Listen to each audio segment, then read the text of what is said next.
भद्रक ग्रामांचल थाना अधीनस्थ राहांज असुरा गाँव प्रमोद लेंका और धुसुरी थाना अधीनस्थ हातिया साहिर सुभद्रा बेहेरा मध्य दीर्घ 4 वर्ष हेब प्रेम संपर्क गढ़ी उठिथिला। उभयों सहमति प्रेम संपर्क में विभिन्न स्थान को बुलवाक जीवा सह शारीरिक संपर्क स्थापन करथिले। विवाहर प्रलोभन देखाई प्रमोद तांको सह बहुबार शारीरिक संपर्क स्थापन करथिला। गत 5 डिसेम्बर रे प्रमोद कोर्ट रे विवाह करने को कही सुभद्रा को घर डकाई निथिले, किंतु कोर्ट विवाह नकरी तांको संपर्कियों घरे सुभद्रा को छाड़ी केवड़े चली जाइथिला। परे प्रमोद को सुभद्रा फोन करिबारो से कहिथिले 10 लाख टंका और 10 भरी सुना आनिले मते विवाह करिवो।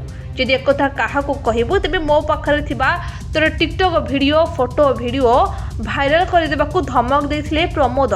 शेषे बाध्य होई प्रेमिका सुभद्रा ग्रामांचल थाना अभियोग कला परे पुलिस प्रमोद को गिरफ्त करिछि।